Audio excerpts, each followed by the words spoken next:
Farage has been on Fox TV, and my first thought was to wait until I got home and then play you the extract from Fox TV, but it's easy enough to find, and I won't. Partly because there's nothing new in it. It's Farage. You think, yes, this is a news moment, and this contains interesting information, but it doesn't. It's Farage reviewing what he's said and adding one detail to it, and that is that he's allowed to question, and that's the job of social media and so on. But he's mistaken.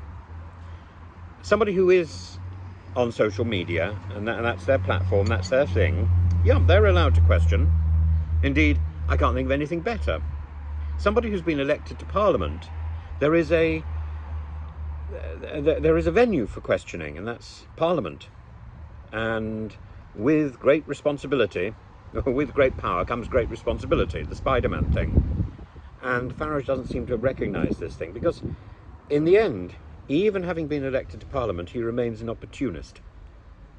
And in his talk on Fox News, where he's allowed basically to say whatever he wants, he's not interrupted,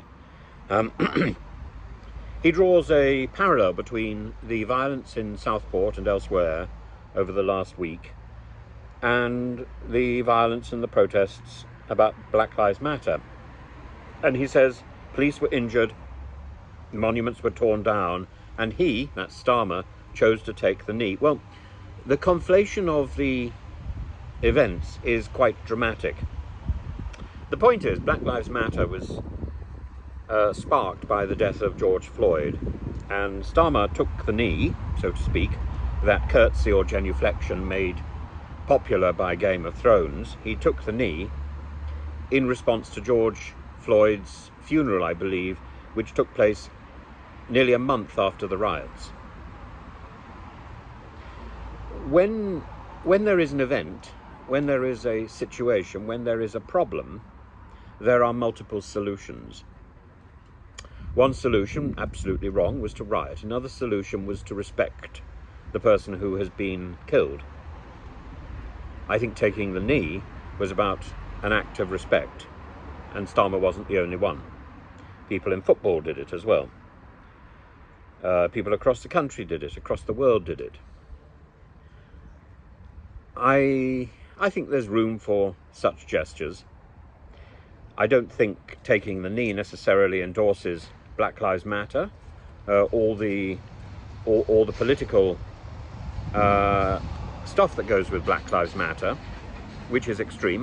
Boris Johnson was positive about calling out the police for their overzealous policing and the death of George Floyd. So why is Farage not attacking Boris Johnson as well? Boris Johnson, I think, didn't take the knee, but he might just as well have done.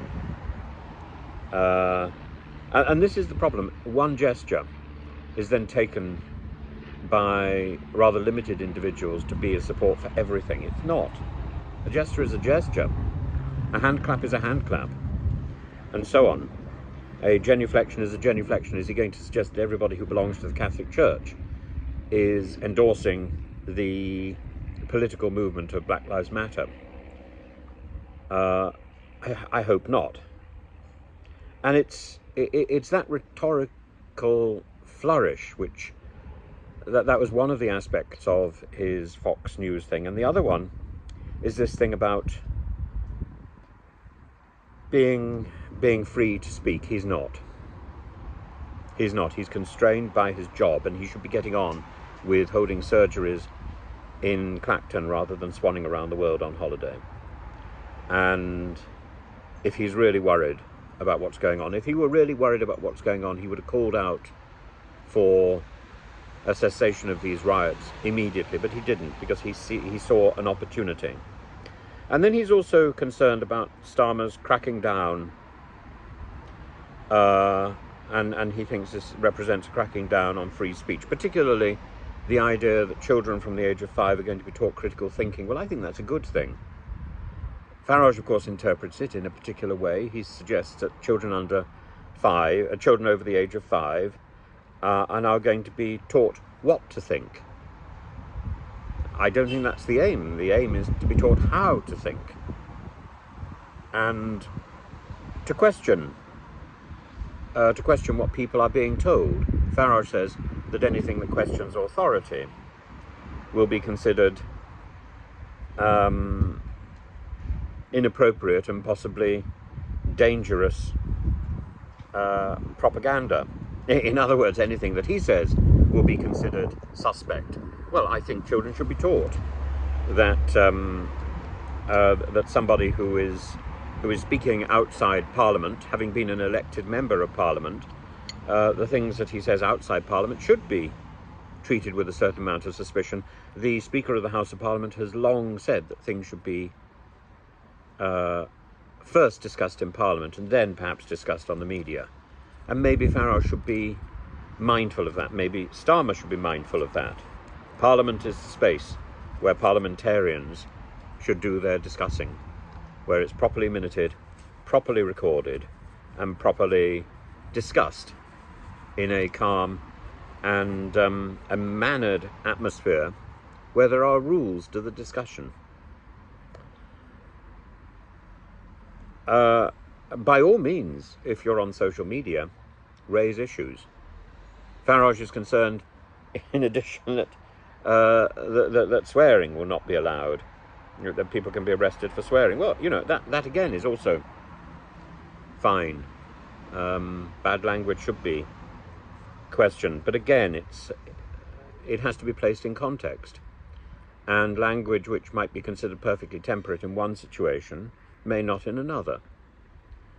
Again, rather like my understanding of racism, it's about the respondent's experience. It's about how the language is understood, rather than how the language is used or how the language is intended. And I think that's not necessarily about criminality. It's about education. And I come back again and again to this issue of education. So if Starmer's approach is to ensure that all children from the age of 5 are taught critical thinking, I think that is a great step forward. But if that means something like atom learning, I'm not convinced that's the way to go. Critical thinking is about analysing what people say and questioning whether or not what they say is to be taken at face value. And that certainly isn't the stuff that I have discovered in courses peddled by things like atom learning. I don't know whether you've come across atom learning, but it's visual and non-visual critical thinking learning, pattern recognition, and so on. I think we need a new breed of textbooks that allow us to teach children to negotiate the minefields of social media. We can't censor them. That way is not realistic unless you want to cut social media, unless you want to cut people off from social media. What we need to do is give people of all ages the tools to deal with it. And Starmer is right. And Farage is wrong. And Farage is trying very hard to backpedal and make sure that he doesn't leave himself open to arrest on a charge of possible incitement to riot. At the same time, I think it's so poignant to hear the family of Alice, one of the 3 children who was killed in Southport, calling for no more riots. Don't use Alice as a name as an excuse for a riot. The family's right. The family's absolutely right. And the funeral procession was so sweet and touching, with the white horses and the children dressed in white behind. A wonderful tribute. And such a sorry story.